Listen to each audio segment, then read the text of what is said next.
Arjun son of Vyjayanthi movie ఎలా ఉందంటే, వైజయంతి ఓ sincere police officer ఒకసారి రిస్కీ ఆపరేషన్ లో ఉన్నప్పుడు బుల్లెట్ గాయమై ఊబిలో పడుతుంది.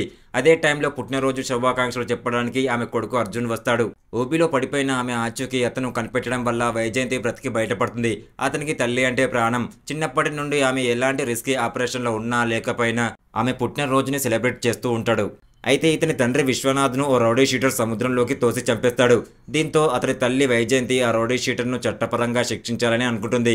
మరోపక్క తన కొడుకుని తనలానే ఓ సిన్సియర్ పోలీస్ ఆఫీసర్ని చెయ్యాలని ఆమె లక్ష్యంగా కోరుకుంటుంది. అయితే పరిస్థితులు అర్జున్ను హంతకుడిని చేస్తాయి. కొంతమంది జాలర్లు నివసించే పేటలోని జనాలను దారుణంగా వేధిస్తున్న రౌడీ షీటర్ను ఎదుర్కొని అర్జున్ వాళ్ళకి దేవుడవుతాడు. కానీ తన తల్లి దృష్టిలో హంతకుడవుతాడు. చివరికి తల్లి కొడుకులు కలిశారా? చివర్లో తల్లి కోసం కొడుకు చేసిన త్యాగమేంటి అనే ప్రశ్నలకి సమాధానమే Arjun son of Vyjayanthi movie cinema కథ. ఇక అర్జున్ సన్ ఆఫ్ వైజయంతి కథ పరంగా చాలా రొటీన్గా ఉంటుంది. కథనంలో చాలా వరకు మనం అంచనా వేసేలానే ఉంటుంది. అయితే ఎమోషనల్ ఫ్యామిలీ ఆడియన్స్కి, మాస్ ఆడియన్స్కి కనెక్ట్ అయ్యే అవకాశం ఉంది.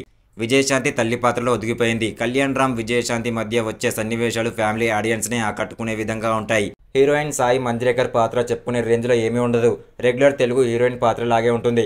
మూవీ ప్లస్ పాయింట్ విషయానికి వస్తే ఫస్ట్ హాఫ్ కొంచెం బాగుంటుంది. క్లైమాక్స్ కూడా సూపర్గా ఉంటుంది. కళ్యాణ్ రామ్, విజయశాంతిల మధ్య వచ్చే సన్నివేశాలు సూపర్గా ఉంటాయి. మొత్తంగా మూవీ విషయానికి వస్తే Arjun son of Vyjayanthi mass ఆడియన్స్ని చివరి వరకు ఎంగేజ్ చేసే సినిమా అయినప్పటికీ వాళ్ళు క్లైమాక్స్ను ఎంతవరకు యాక్సెప్ట్ చేస్తారు అనే దానిపైన బాక్స్ ఆఫీస్ రిజల్ట్ ఆధారపడి ఉంటుంది. ఏ అంచనాలు లేకుండా వెళ్ళే రెగ్యులర్ ఆడియన్స్ అయితే ఒకసారి ఖచ్చితంగా థియేటర్లో ట్రై చేయొచ్చు. ఇలాంటి ఇంట్రెస్టింగ్ మూవీ అప్డేట్స్ కావాలి అనుకుంటే మన ఛానల్ని వెంటనే వెళ్ళి ఒక లైక్, ఒక సబ్స్క్రైబ్ చేసుకోండి. Thank you.